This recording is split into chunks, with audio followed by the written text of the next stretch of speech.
All right, guys, welcome to tonight's Zoom call. For those of you that do not know me, I am Senior Director Andy Brock out of Philadelphia, and we are very honored tonight to have none other than number 35 money earner Executive Director Jason Bias on the call with us tonight. If you guys have not noticed, some pretty exciting news came out this week in regards to a possible merger between Sprint and T-Mobile. Jason comes from a wireless background and is what I would consider an expert in the field. So I wanted to get him on and get his feelings and thoughts on what that could possibly mean for us. But before we get to that, I didn't really have an opportunity to know Jason much over the course of the last year until Ignition this year, where we actually got to sit down and actually have a talk. And the funny thing is, luckily, he was able to introduce me to Rob Snyder, which was a pretty big deal to me. You hear about the man, the myth, the legend, but, for him to actually come out and step forward again and to actually be in the lobby of the Omni, sitting there talking to Jason and have an introduction was pretty special to me. But just as a testament to the kind of man that Jason is, and what really, really touched me was, I was called on stage in front of the entire arena for making my dream come true. And it was something very special. I didn't realize that Stream had actually heard my story. And, they gave me $1,000 to take my son on a vacation to go see baseball stadiums because that is our thing. We love baseball. We love traveling to see our Phillies play. We love seeing different stadiums. And coming off that stage, I'm going to admit that I got pretty emotional. And it was a very special moment for me to actually come off stage and have my team there to celebrate that with me and embrace me. But walking back to my seat, I actually got choked up again. I'm an emotional guy. And I kind of was hiding in a corner there against the bleachers. And, this guy, Jason, happened to see me. And, he didn't have to do what he did, but he came up and he gave me this big hug and he just held me while I bawled like a little girl. I'm not ashamed to admit it.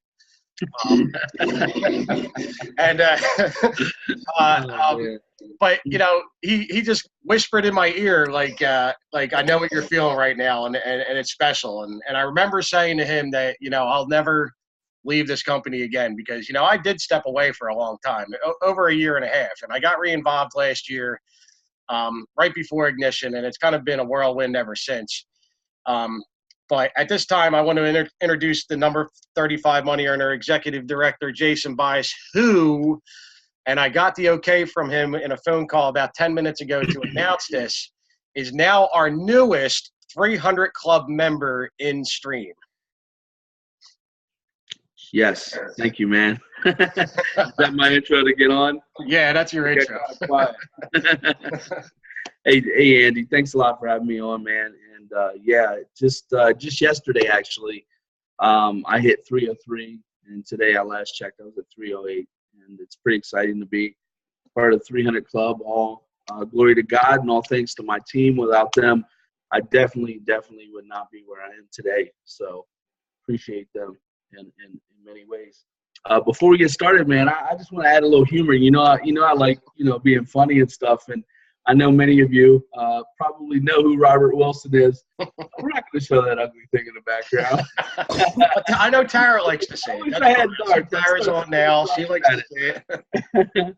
Although I will say I did go for you guys in the Super Bowl, and it was a great Super Bowl to watch. And I was excited, and I was running around as if I was an Eagle fan. But I'm a Packer fan, diehard, love Packers. And come start of the season, it's going to be all Packers. And if you guys happen to get in the playoffs and we don't, I'll be rooting for you again. So, but no, you guys on here know Robert Wilson and probably saw some of his things he's been doing lately. And I couldn't help but to laugh when Darren Vasquez went and blasted him.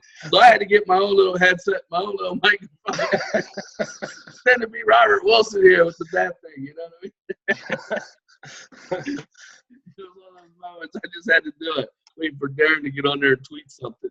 But well, hopefully he'll get around to this, and of course he'll lay out his little hashtag spray it forward. I'm sure. Oh man, only he could get away with that. Andy and I both had mentioned that, and it was quite funny. But all right, back to business here. So Yeah. What do you want me to share? My story or? Well, you know what? What do you want me to do? Listen, you can get into as much detail about this as you want, like we discussed before. A couple of weeks ago, you shared your completely transparent whole story. Yeah. And, I got to be completely honest. I was very moved and touched by it. So I don't know how many people on this call or those that are going to watch the replay have actually heard your story. Yeah. But if you could just give us some of it, and you can get into as much detail as you want. Sure, I'll be glad to share it. There was a point in time in my life I was actually ashamed to share my story because I was afraid of the way some people would look at me, and this past ignition, it just totally took those fears away. I no longer worry about that in any way. I could share my story, be free about it, and be okay with it. I know that it's all part of my story, and it's what God had planned for me. So I have no problem sharing the story. I did grow up with some humbling beginnings. I will say that, as a young kid, my mother raised 4 children, myself and 3 sisters by herself. And my dad one day said he was taking out the trash, and my dad never came back home.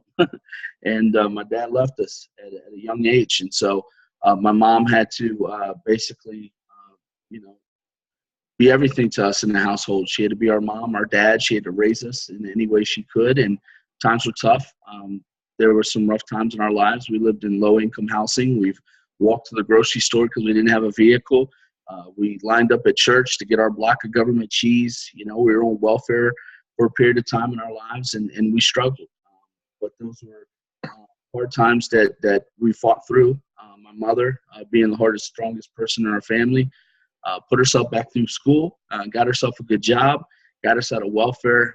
We ended up moving out to an area called Colonial Park. And Colonial Park happened to be an area where I thought we finally made it. Even though we were renting a townhouse, I thought we finally made it in the world. And, it was just the start. But, through those years, I was a teenager, and times were rough for me. I didn't really have the discipline I should have had maybe, growing up as a kid. And so I started hanging out with some troubled teens that were going through the same thing, and we would find ourselves in trouble. And I remember being a juvenile, got in some trouble, got locked up as a juvenile. I was in a youth center called Schaffner, and what's funny about Schaffner is there were some counselors that came into my life at that particular age, and even to this day, I'm friends with these same counselors. I still talk to these same counselors. And it's quite amazing the friends you make through the journey that you end up having in life. But, I got out of that. And then by the time I was 18, I found a job at the hospital. I was working at the hospital, and things were going well there. And then I found a lady that I ended up getting married to, and we had some children. And then shortly after, I opened up a cell phone business. And I opened up my very first store in 2001. I was 20 years old. Andy, are you there? I'm here. Okay. Your screen kind of froze up on me, so I wasn't sure. Thought maybe I was just talking to myself there. But 2001, I opened up my very first store. I was fortunate enough. I had this guy that was constantly trying to recruit me over to work for him. And I told him that I had a goal in mind to save up enough money to open up my own store. Well, finally, the people I was working with were putting stores up rapidly, almost all around every store he had. And he finally came to me and he says, "What would it take to get you away from them? I'll do anything."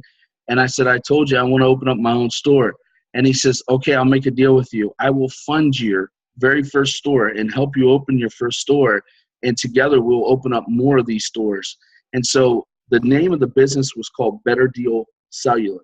And here he was Better Deal South, I was Better Deal North. And I started opening up stores one after another. The very first store cost me $60,000, in which I was able to pay back within 6 months.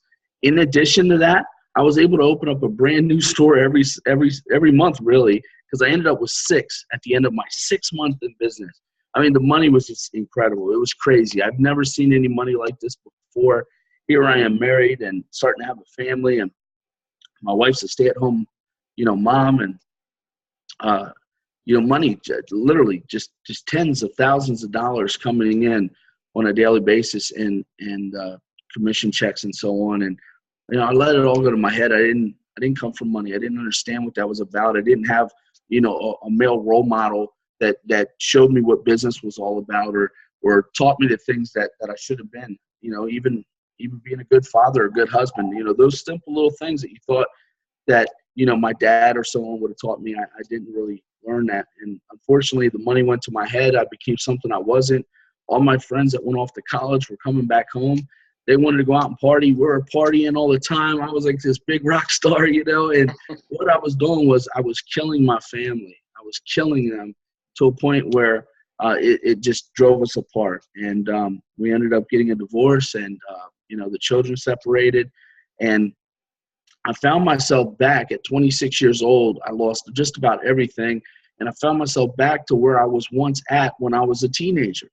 And got back into the game of hustling and dealing drugs and stuff and running with people that just didn't really care about me. And I got trapped in this, circle again, trying to pretend to be something I really wasn't meant to be. And so it was a hard struggle. But, God does things in mysterious ways. And I ended up in trouble again.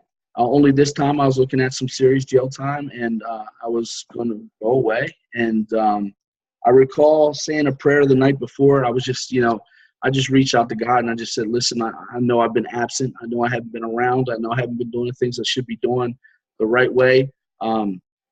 But would you just give me one more chance? I'm done with this type of lifestyle. I'll do whatever it takes to be the man I'm supposed to be.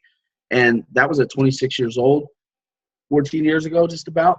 And so for a few years there, about 2 years after, I struggled a lot, just trying to get on my feet, trying to find the right job, the right career.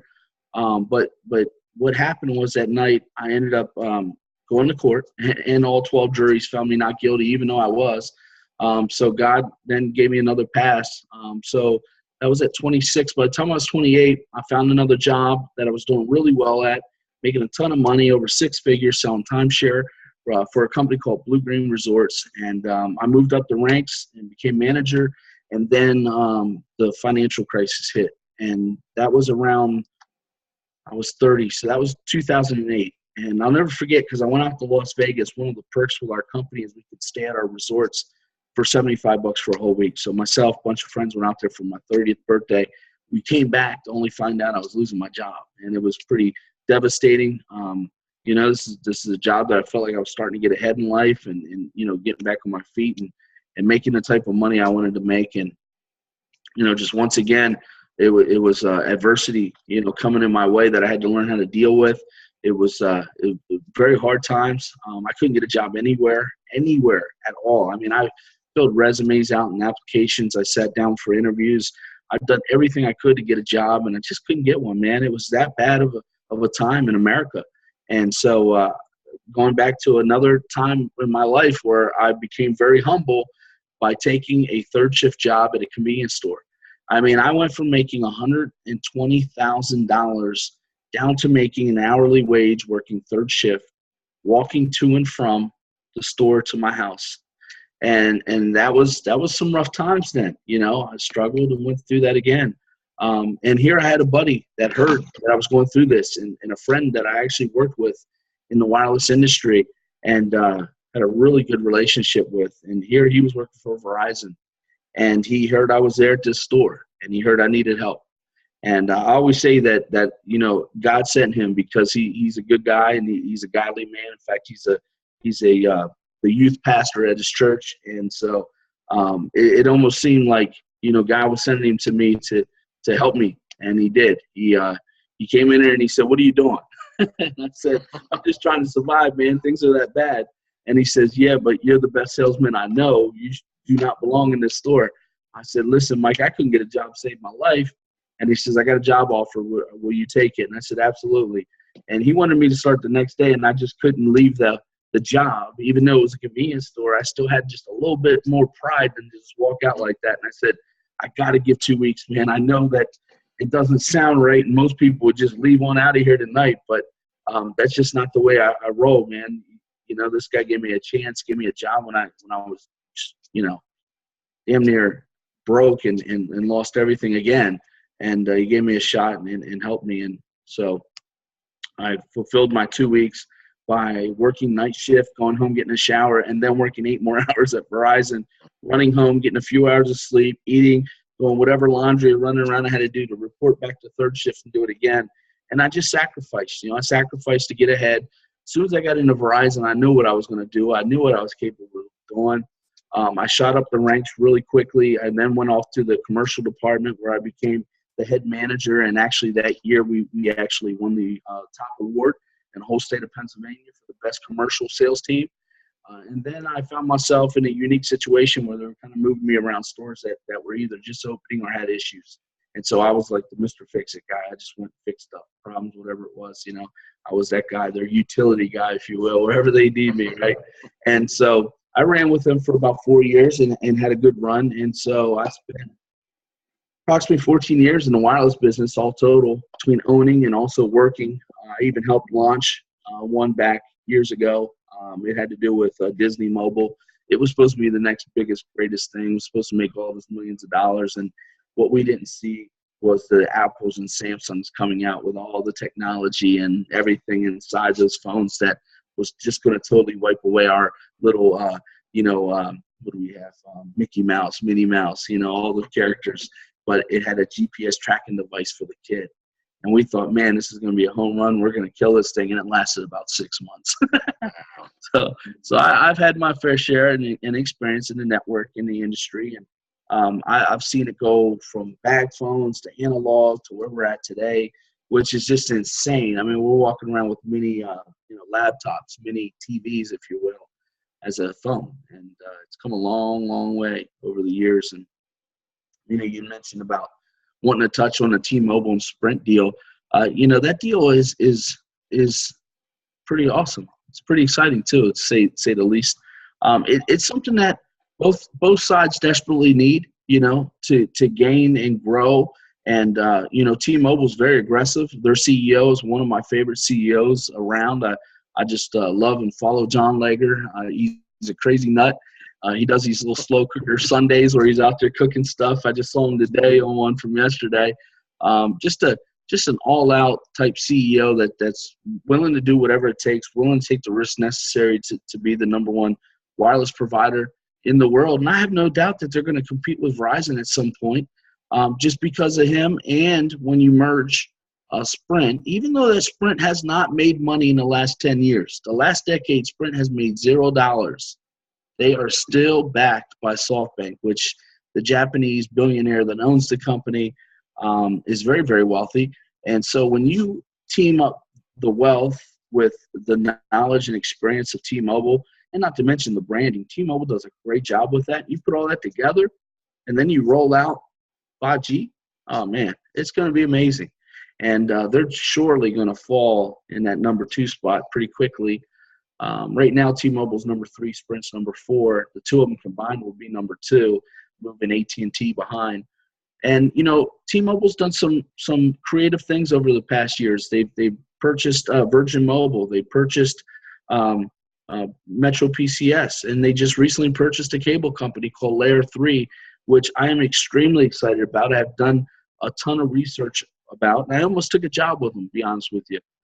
But I know I'm very familiar with Layer 3 and what they're going to do with that cable network, and they're going to compete with, the Direct TVs, the Comcast, the Fios, and all that out there. It was the whole point of purchase. But there's another part to T-Mobile that really excites me as well, is the fact that they have an international presence unlike any other network provider in the entire world. They're ran and owned by a company called Deutsche Telekom. And Deutsche Telekom is the Verizon in Europe. And so getting us internationally quicker with both mobile and energy combining, it could be pretty exciting. And that's exciting. But you got to keep in mind, though, just from what I've read, I've been on a couple of reports. I've watched Fox Business and saw a couple other reports that I was paying attention to. And even though this deal is agreed upon, it still has to get rolled out, and FCC and all that has to approve on it. They're looking at about the first quarter of next year till it's finalized. And then about 2020, you're going to see this probably start to merge where everything's coming together. For the next year and a half, 2 years, you can expect both companies to still operate as Sprint and T-Mobile. But the future looks bright for us as far as mobile. It's exciting what could possibly happen, if this all goes down and when it does go down, and the possibilities of going international and having cable here in the U.S. all through T-Mobile, and not to mention probably the first company that can actually roll out 5G. I mean, that's that's pretty exciting. They say the comparison between the two is like a black and white television and a color television. Wow. So that's pretty exciting. Now, do you foresee any pushback maybe by T-Mobile on, offering services for what we're able to do with Stream? Do you see them embracing it? Absolutely. Yeah, T-Mobile has their hands in a few things like what we're involved in. They're part of the ACN company. ACN actually offers all 4 networks. They have them all: AT&T, Sprint, Verizon, and T-Mobile.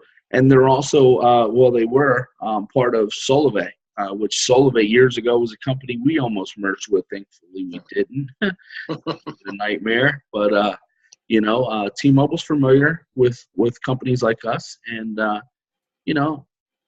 sure they'd be open to work with us. They look at our resume. And also keep in mind, though, back in 2014 when we were getting ready to launch this thing, going into 15 when we officially launched it, we had all 4 of these companies coming after us. All 4 of them wanted our business, every single one of them. We narrowed it down to 2 until we figured out which one we wanted to really work with. And it seemed like the one that, was willing to support and give us the most. And it happened to be Sprint. Of course, Sprint was desperate for numbers, desperate for income, being number 4 and haven't made profit in 10 years. They were in a situation where they were looking to partner with almost anybody they could. And, we've done pretty good in, say, the last year. We've really done real well in the wireless and now profitable in the wireless. And those numbers are increasing, and our rates right now are phenomenal. You get a free hotspot with our devices, which you don't get with any other carrier. Very few carriers other than T-Mobile allow you to go past 20 gigabytes of high speed before they throttle you down on that unlimited. And we're one of them. We're at 20, which is pretty cool. So there's a lot of features, benefits there, a lot of things that we can do. Expect someday soon. I don't know if it's going to be this quarter, next year's quarter, but someday, because I know they're working on it, and I know that they want to roll it out because they know the importance, and that is being able to finance phones. We got to do that. Yes. There's too many people out there that need and want devices that don't have the necessary $500, $600, $700 to drop down on a phone. So, we can send them to Apple to get an Apple phone. We can send them to Best Buy to get a Samsung phone. But guess what? They got to have a 700 credit score, decent credit score, 650 or something like that to be able to finance with those companies. They're not financing, people in the 5s or anything like that on phones of that price. So only the people with good credit can go to those places. So we have to have another option, for those people. And it's something that they're working on. They really are. And I think they value, I really do, especially, Larry and our former CEO Bouncer. I think they value the wireless, and they see what it could be for us. Nothing obviously is going to be like energy. Energy is our backbone, and it is by far the easiest service to train someone on to do. Wireless has a learning curve to it. It takes time, learning these devices, which is compatible, which isn't. But I will say you got to give them thumbs up because over the years they have really simplified the entire process of putting your customer in, choosing a rate, choosing this and choosing that. So before the beginning, it was quite complicated. We were like, do you have CDMA or GSM, AT&T or Sprint? Do you want this or that? And then we had all these phones, and it was crazy, right? It was just so much. And then there's 50 plans and shared plans, and it just was enough. And now it's really simple. I mean, 45, 40, 35, 30. Let me ask you this. So correct me if I'm wrong, because, you said that there is a learning curve to mobile, and I'll admit I'm one of the least tech savvy people. It's amazing that I've even figured out how to work the Zoom thing. But T-Mobile. Not bad for a mailman. Yeah, yeah, not bad. All I got to do is push paper and deal with weather, and run from bees and dogs. So, but T-Mobile and Sprint work on two totally different networks, correct? Yes, they do. So, do you see us being able to offer services on both networks here in the future, like we used to when we first started?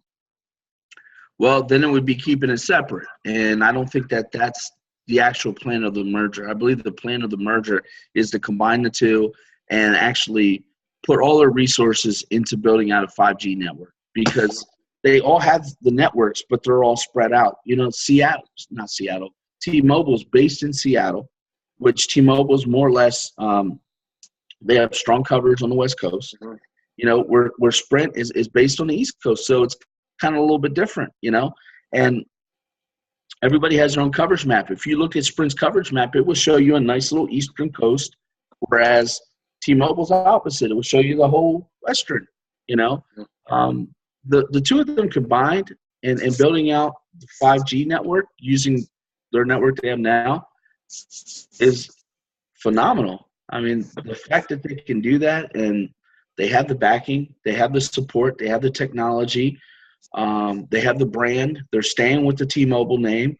They're staying with their CEO. That was one of the deals, you know, and they offered that deal in the beginning, and you know, they balked at it. They said, no way, we're not doing that. We're not giving in and letting you. Well, it all came down to John Lager and them, Deutsche Telekom, winning this whole thing, and so it's pretty exciting. I'm reading a little message here. It says, hope we get GSM back.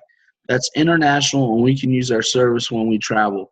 Well, I can tell you that that would definitely be part of it, only because, again, Deutsche Telekom is the owner of T-Mobile, and they have a huge presence international. So as far as international calling, I don't want to say I guarantee it, but I'm pretty damn close. Our international calling will become a lot better, a lot easier to make calls. And there's a ton of countries that T-Mobile's in, so we'll benefit greatly when all this does take place. So, this has been proposed before. A couple of times they've talked about a T-Mobile Sprint merger. Uh-huh. What is the difference now? What makes us so confident? Now, of course, it's got to go through the regulators and all that jazz. But what makes us so confident this time that we finally have a structure in place, like you said with John Laguerre, that this could actually go forward? Well, I think that they have to do something with Sprint, and until that SoftBank, they can't continue to keep this company going and not make any profit. In 10 years of not making any profit, it's in best of their interest to do something. And Sprint has been actively pursuing a buyer for a long time. They've approached Comcast to purchase them, which that just recently came off the table about 2 months ago.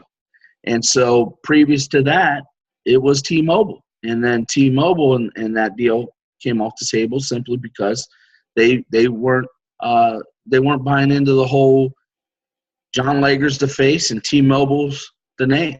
And they wanted more of their name and their presence. But they finally gave in because they realized that that's not their strong point. That John Lager's done a great job branding the T-Mobile brand internationally and in our country, and what he's done over the years and the amount of money and the customer base they've grown is amazing. And so I think this is a good fit for them both. I remember when the T-Mobile and AT&T deal was on the table and that got kicked out, that would have been too big of a deal for them to pass. But I believe that this deal will be just right, and Deutsche Telekom's going to get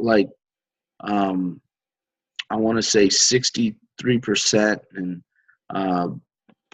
SoftBank has 20-some percent, and then there's some percent sold out to the public. So altogether, it's going to benefit everybody, and it's going to be a good move. So, you spoke a lot about leadership there, especially with John Laguerre. And, I think that's a good bridge to my next question. Now, it's no secret that you are really good friends with Steve Fisher. And yeah. you were a champion when it was announced of Steve and Ryan taking over along with Adrian and the rest of the corporate team. So can you just give your feelings about what it means to have somebody like Steve take over for us from here on out, and what that means for the future of our company. Sure. Well, Steve Fisher is my guy. You know that, Andy. That is a very, very good friend of mine, someone that I hold close to my heart. His whole family has treated me like family, his wife, his sister, his kids, very close to me. And I often think, man, if I had a father like Steve Fisher, where would I be today? Amazing, right? But Steve's not only a good friend, good mentor to me as well in business, has taught me a lot of great things, has really taught me how to become a very good leader in this business and lead with a servant heart. That's why he's in the position he's in. He's just one of those guys that is a servant leader that believes in giving, and he wants to help this company because of the fact his heart's in it. He loves it. He loves the people in it. But he believes that he can make a difference, and we all do.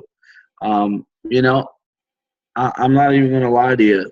I didn't go out to that launch in Chicago, and there was some times at that point I was a little disappointed, disgruntled, if you will, with some of the things that were going on. One being the free entry into our company. That was devastating. I hope they never bring that back ever again. And there was some promotions and rates that just weren't favorable and helping. I just didn't think the company was putting us in a position to win, put it simply. But I'm sitting on my couch. In fact, it was a recliner, and I'm watching, because they allowed us to watch it, and I'm watching it, and here Larry's up there announcing our next CSO, and it's Steve Fisher. And, man, I jumped out my seat. You remember Ickey Woods from Cincinnati Bengals? I did the Ickey Shuffle in my living room, and I was so excited. Man. And you had no clue, right? I had no clue. And I think that's the part that I respect him for the most, because it speaks volumes. It speaks volume. Man, Steve and I talk every day, whether it's texting or email or a conversation. We talk all the time, and we're very well connected, and he knows that he can trust me. I know I can trust him. I can tell Steve anything. And I think he knows that about me as well. But Steve is a corporate guy, and Steve is one of those guys where he just keeps a tight lip on things like that. And so I should have picked up on it, though, Andy. I really should, because for about a week up to that point, Steve was calling me every day.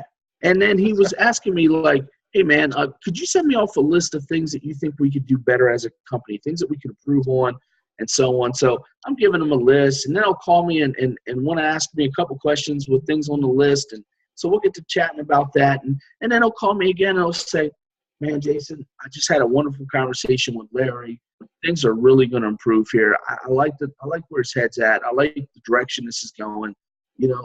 Just stick with it, man. He's trying to coach me up, keep me positive, keep me hungry, keep me motivated, keep me focused, because that's half the battle in our business. Stay focused, right?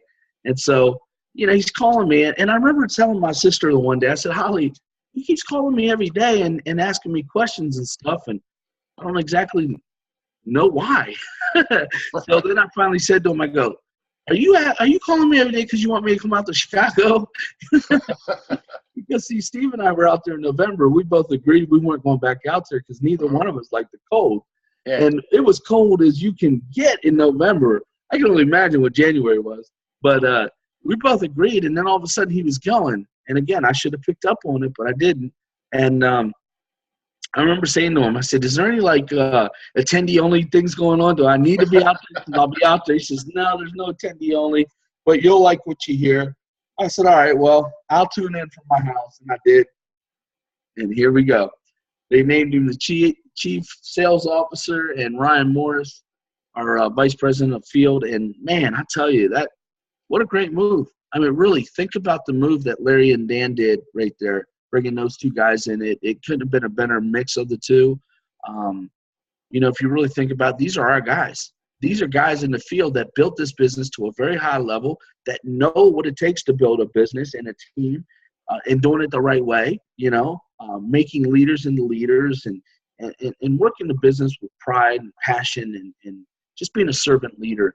And both of these guys are that. And so when you bring two guys in that are national directors that did it at a high level in the top 10 for years, and you bring them into the corporate side, it says a lot. It says a lot to us in the field too, because now we don't have to second guess whether the the corporate office is aligned with us. You know, there's always been that.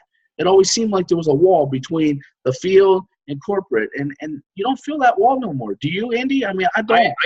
I don't, and I think the biggest difference is, I mean, you can see it in almost everything from January 13th on. You know, with the new comp plan, with the double your money promo, to how amazing Ignition was, and Yep. Ignition with, you know, the great thing about Ignition was, I don't know if anybody else noticed this, but you know, last year we had to go from room to room to room, and everybody's in the hallways bumping shoulders. Yeah, and you know, while they had executive directors teaching the classes, and that's great, you know, the real difference was, I mean, how huge is it, number one, to have everything in one spot to where nobody has to move? And number two, you bring in three of the best in the business. Okay. You bring in Eric Worre, 5 hours with no break, teaching us everything we need to do to explode our business. And I don't want to even take anything away from Gloria Mayfield Banks, because I love listening to that woman speak. Yeah. The obstacles that she overcame in her life to be the number one female money earner probably in all network marketing, I mean, that's absolutely amazing. And then you top it off with Inky Johnson. You know, I've heard Tara talk about Inky on many occasions, but to actually see him live for those 40 minutes, I felt like I was in a dream, because everything that he said, while not to a T, you know, did I relate to what he's been through in his life, but I think everybody could have taken a little piece of what he said and related to it in some kind of way. Yeah. And by the time he was done, I was ready to run through a wall. I can't speak for anybody else, but I was ready to run through a wall and go, because if this man can do it and overcome the obstacles that he did, then listen, any single one of us can do it. Yeah, Icky's great, man. And that was the second time I heard Icky. Actually, I brought Tara with me to go hear Eric Thomas and Icky in Philadelphia, and that's where Tara actually met Icky Johnson.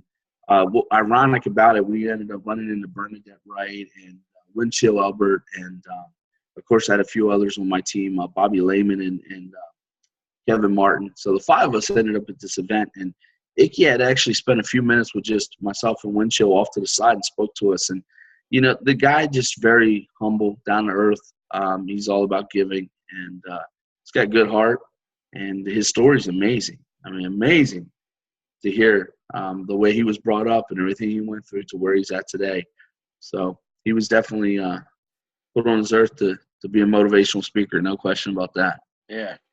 So, you know, one last thing that I want to mention is that, you know, when you were announced as the number 35 money earner, your team exploded, like with you know, cheers, and like, it's just amazing to me how much your team embraces you, how much you embrace your team, how much you guys love each other, the culture that you guys have built, the friendships and relationships that you have been able to form out of that.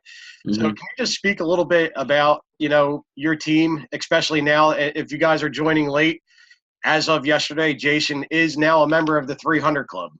So, you know, just speaking to his team and about his team, you know, now adds a little bit extra meaning to it. Yeah, you know, I hear this a lot from a lot of people, a lot of different teams, a lot of leaders. You know, folks come up to me and tell me how great of a team I have, and how they met this person and that person, and they were really able to connect with them. You know, and I have to tell you, I do have an amazing team, and we all are very close in one way or another. We love on each other, and we fight with one another. It's just the way our team is. In there, loving on each other. That's right. We love on each other, and we fight with each other. You know, we go through our times, but at the end of the day, our entire team knows that we're there for each other. And we do some really cool things, too, throughout the year. So it's just not about business, you know. We go back and give back to our community. In November, we do a community turkey drive where we actually give out 100 meals to 100 different families at Thanksgiving. And then at Christmas time, we actually go down to this woman's shelter unit, and where they have, you know, boys and girls with their moms at this female shelter. And I dress up as Santa Claus, or at least I did this year. And the girls all come, and we spend about $200 each, and we go out and we buy gifts and we wrap them up. We mark the ages and boys or girls on there, and then we take them to the shelter and we give them to the boys and girls, and that is just amazing. And then that same day we even go to the men's shelter and we give toiletries and we pray and sing with the people and we feed them. It's just something we do, and it's one thing I think that really keeps our team together is that we give back to our community. In addition to that, we do outings together. We celebrate one another's birthdays, and we even have a little summer trip where we go up to Little Buffalo and we bring our families, and everyone brings some food, and we cook out and throw baseball and football and go swimming and boating, and we do that every year. So I hold a lot of home meetings. I do a lot of cooking on the grill, and we have people come over. We do trainings. So it's more than just business. I mean, we are a family, and it's crazy to say, but I'm actually closer with most of these people on my team than I am with my own family, some of my family. And some of these people are my, family, like really close to me. Even though Tara Woodman's not on my team, like that girl's like my sister. Like there isn't a thing I wouldn't do for her. Bobby Lehman, Keisha May, Yamara, Walter Sansbury, Dave Groh, Damon, Sophia. I mean, I just have so many great people on this team that I'm just so blessed to have around me. They make me so much better than what I am. And we all have that singular goal. We all want to win. That's it. We want to win, and we push each other and we strive to win together. And it's fun. And I really appreciate it. I know, man, I didn't even think I was going to get called this year, Andy. What was crazy was I was sitting down, and when they got down to 42, which I was called last year, and then they got to 39, they called Angie Kreiner. I looked at my sister to the right, and I said, wow, I didn't make it this year. And she said, why? And I said, Angie made more money than I did, or at least I thought she did. And I found out she didn't. So I got really excited when they called my name at 35 because I was not expecting it. And her and I looked at each other. We started screaming, and then I turned around, and just this whole group of people all wearing Team Freedom shirts just went nuts. And I'll never forget that feeling and how I walked up on that stage, and they weren't even ready for me to be on the stage. And I just turned back around, looked at them, and they were still going crazy. And it was just like, wow, that's my family right there. I was sitting in front of them, and it was pretty impressive, the explosion that you got from them. And then when they finally did all the pictures and stuff, I couldn't wait to get off that stage. I didn't want to be on that stage. I wanted to be up there with them. Yeah, of course. I was like, get me off this thing, And I came off the backside, and I came running, and they were all hanging over, wanting to high-five me, and it was just like, wow. And so, Andy, I have to tell you, man, like just that feeling is exciting. But there's no better feeling than to watch your own team walk up on stage, get an award. Like last year when I saw Bobby Lehman and Rebecca Rosado on my team walk that stage to get Rising Star Awards. Now this year we had a few walk the stage and got Senior Director Awards. But I was really bummed that we didn't win any awards. And we went back to the war room and we said, guys, we're not having that. Next year there's going to be some of us walking that stage with awards, SDs, EDs, like 300 Club. Like we're going hard. And I have to tell you, ever since Ignition, my team has just went crazy, went bonkers. And I have no doubt. I mean, I see Sophia's on here. She just promoted a managing director yesterday. Congratulations. Yeah, big congratulations. She's down in an area where it is just her. She doesn't even understand what she means down there to Stream right now. And Stream might not even understand, but best believe I've been sending them messages, letting them know you guys got a leader down here on the Eastern Shore where she's dipping into Ocean City and Delmarva, both areas, and there's nobody down there. She's got the whole entire area. Is she by D.C. by any chance? No, she's on the Eastern Shore. D.C. would be more like Columbia area. Okay. Where Keisha Dawson's at. Gotcha. And Charlene Day and so on. They're Eric Robinson. They're all up on the D.C. area. She's all the way down this Eastern Shore by the beach, man. How perfect can that be? Yeah. Right? And I got a friend down there that has a home, and I can stay there anytime I want for free, which I'm going back down again, not this weekend, but next weekend. as long as Sophia keeps me busy, I'm gonna be down there like every other week enjoying the beach. I see her smile. She's like, let's go. That's right. That's right. I mean, a dream come true. I remember when wireless first opened, I'm flying down to Florida nonstop. I'm down there nonstop trying to build this wireless thing because in my mind, I'm like, I got to get to where it's really nice out so I don't have to be up here when it's winter time, And I was thinking Florida was it. That's going to be my beach area. That's going to be it, right? And Florida wasn't it. I spent an awful lot of time down there, and we never really had the traction that we wanted to. But now I feel like I got a little bit of that beach fun here with Sophia's team, and I'm really excited about that. Well, I feel like I could talk to you forever here, Jason. And you know what? I just noticed Carrie Allen wearing a Cowboys hat over here. And Allen? Yeah. He's on the line here. I just want to point out, my man David Akers pointed it out. You guys haven't been in the Super Bowl. These draft picks weren't even born yet. I just had to get my little Dallas shot in. So listen, just to finish this up, and if you don't mind, we can open it up to questions if anybody has any. Sure.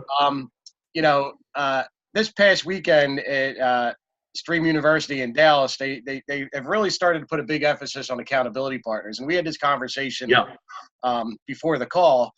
And the relationship that you have with your accountability partner, Tara. I know I'm sure you probably have a few others, but I know you and Tara are really tight. So if you could just talk about the importance, because I don't think it can be stressed enough, the importance of having somebody that can hold you accountable, not just in business, but in life as well. Sure. I actually have two of them that I have to give credit to, even though I can name a ton of people, I really can. But there are two that really stick to my head. I really should say three, to be honest with you. Tara Woodman is my accountability partner that came later in my stream career, probably within the last, say, year and a half. In the beginning, my accountability partner was Kenny Kramer. And Kenny Kramer, good dude, great guy. And I tell you what, I don't even know if Kenny's ever had a bad day in his life. I mean, honestly, I just don't. Like, that guy never complains about nothing. He's always smiling, always happy. I mean, a bird could come through, take a crap on his head, and he would still be smiling. Like, that's just the type of guy Kenny is. So naturally, you want to run with someone like that, right? Uh-huh. And so every time I had an issue, I'd run to Kenny, and Kenny would look at me with those big, beady, he had the serial killer eyes and that big smile and that cowboy hat, and he's staring at you, and he's like, what are you complaining about? What are you worried about? And he would just had a way of getting you back in focus, that making you realize that issue that you just had wasn't really that big of a deal. You were making it that big of a deal, but it really wasn't that big of a deal. And so I just started running with Kenny and started learning from Kenny, and he just held me accountable, and he really kept me focused. And another thing that Kenny was really good at was just giving me pointers, like one that I'll never forget. He had told me this in the beginning. He said, Jason, you want to build yourself a pipeline of people. And you might not understand this today, but in the next 6 months, a year, 2-3 years down the road, you're going to understand how important this is. You want to build yourself a call list, and you want to add 2 new people a day to it. So if you don't have 2 new people, you better go out to the grocery store, go to the gym, get on Facebook, go through your call list, making some calls or texting some people. Make sure you're adding 2 new people to that list every day. And every day, make sure you're contacting these people and then writing notes next to them so you can follow up. And keeping nice notes as to why they weren't ready to look at the business at that particular moment. Let's say they were going on vacation with their family, going down to Florida, for spring training or whatever, because I know you and your son like to do that. I would have picked up the phone and said, hey, Andy, it's Jason, man. I just wanted to follow up with you. How was spring training with your son down in Florida? So he taught me how to keep fine detail and follow up and constantly add. And so that call list over time, now 4.5 years, is humongous. I have a nice call list, and I'm constantly working that call list. It's like 3 books full, So add 2 names to your list. Never let anything really get to you, man. Don't let your highs get too high, your lows get too low. Keep everything in the middle, and you'll be all right. And that's what Kenny shared with me all the time. And for Tara, it's just, Tara's a tough girl, man. Tara is a bulldog, that girl, you talk about adversity, you talk about a story, you talk about some things that really came her way, and she knocked it out like Mike Tyson. That girl is no joke. And she's one of those people I can have a real conversation with and know that I'm getting real stuff back. It's none of this fluff. She has no hidden agendas. she's just a real solid person and somebody I love like a sister. And then I do have to mention Sylvia Schroeder. I mean, I'd be wrong not to mention her. She is my stream mom, and she does keep me in line, especially earlier in the beginning when I wanted to, be bad in the business. She was a principal for me once in a while. But I love Sophia, or not Sophia. Sorry, I love you too, Sophia. I love Sylvia. She's just an amazing lady. She has done so much for the Hispanic people on my team as well as the females on my team. And, she relates so well, being a school teacher for almost 40 years, and just having that motherly touch that she has. I mean, sweetheart. I tell her she's the sweetest person on earth next to Hershey Park. But I love Sylvia again. So I've had about 3 of them, really. All right. Very important. Accountability partner, very important. Yeah, so just in the interest of keeping it short. I mean, we're pushing almost an hour, but that's great stuff. I feel like I could talk to you all night. If anybody has any questions, I have the lines muted. If you just want to unmute yourself and ask Jason whatever you want about his story, whatever you got about business, maybe something about the mobile network, feel free to go ahead. This could get interesting, especially with Tara Woodman on here.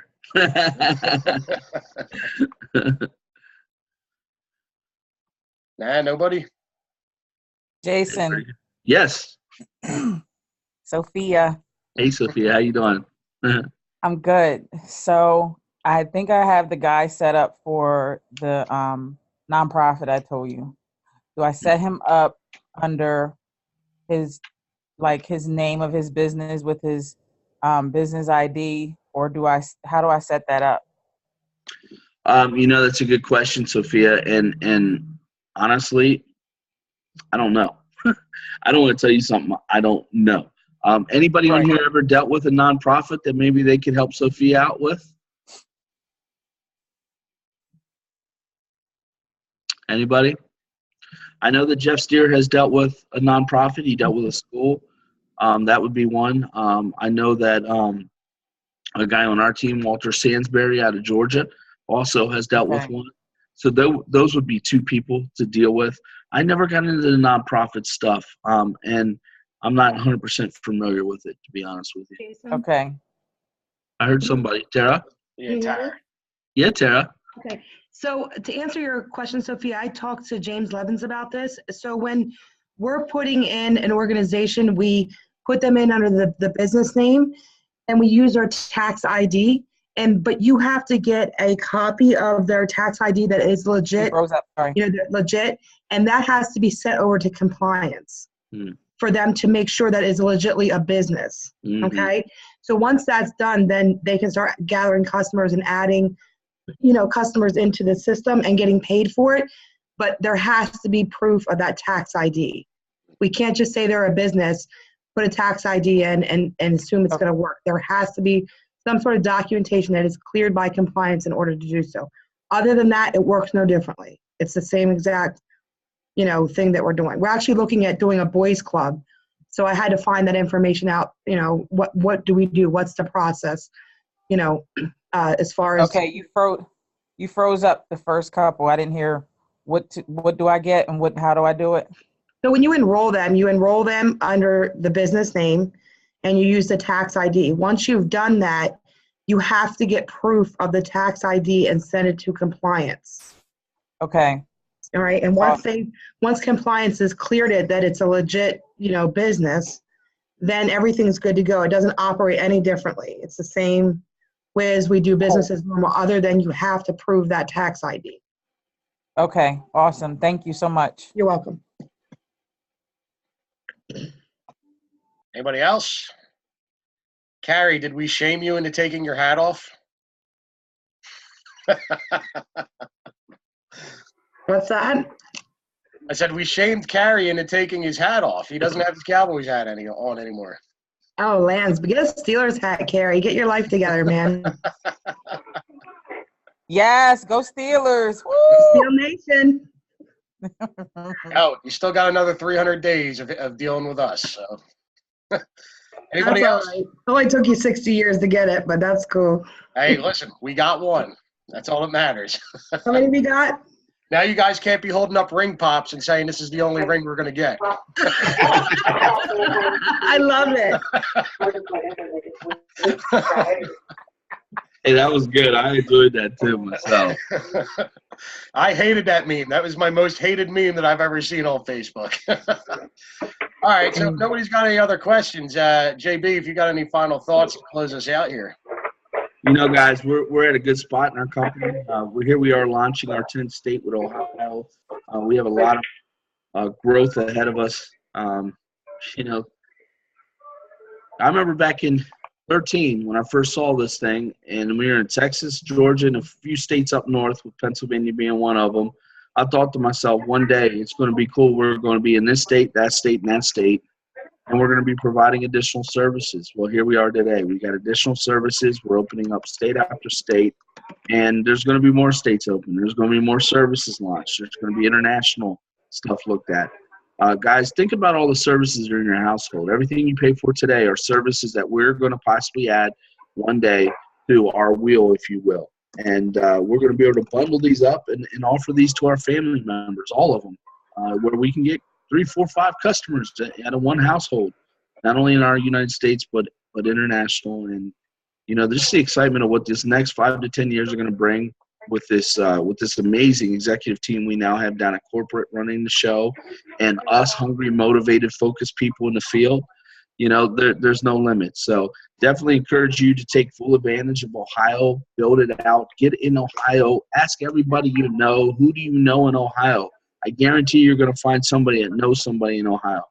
Ohio is going to be a bit easier than Illinois was. You know, Illinois is a couple states over, but Ohio is right next to us.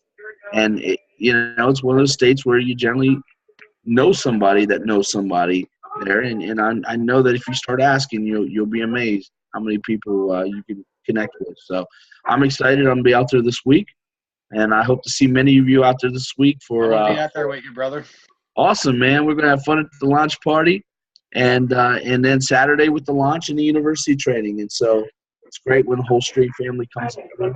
But the important part is to get some Ohio people out there and find out who wants to be a leader, coordinator, and get them connected with corporate so we can actually get weekly BPs run out on a daily basis.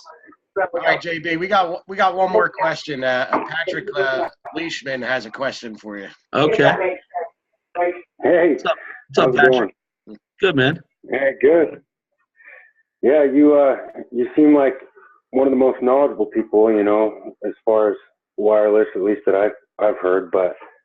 And I think it's big, this merger going on. But have you heard anything about business plans, like for companies for cell phones, or is it just $30 a line if it's over 4 lines or whatnot?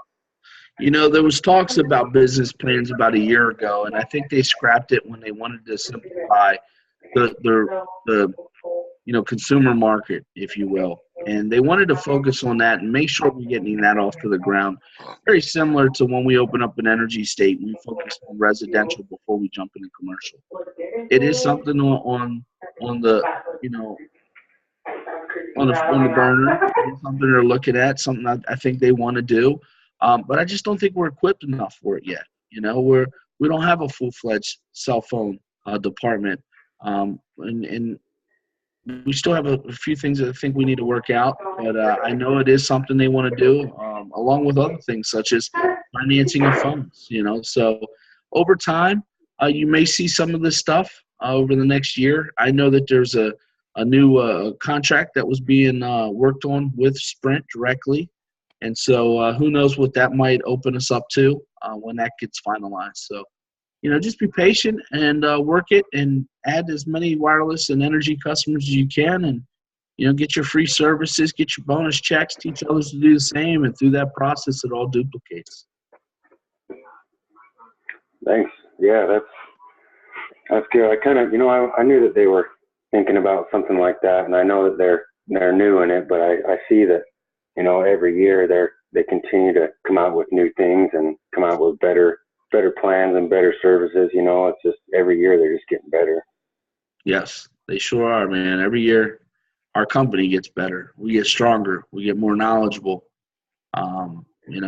Things are things are really moving in a different direction. And a lot of credit to Larry and Dan, and obviously Steve and Ryan for coming in, and our whole executive team, where they introduced that to us at the SD meeting where we heard Dr. Gloria Banks. I mean, that whole executive team up there were very, very impressive. Our legal department, our marketing department, our financial, we are solid all around. And like I said, these next 5-10 years are going to be pretty exciting times. All right, Thanks, man. Carmen, you got your hand raised. You got a question? Yeah, I did. I know you were talking about how you had 2 people a day go to a grocery store, do, all that stuff, and like keep expanding your list.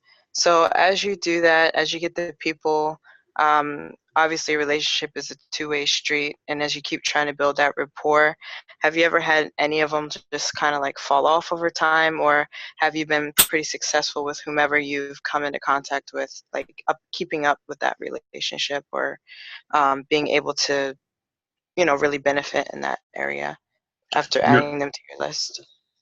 Carmen, 4.5 years later, I'm still getting people that I worked with a year ago.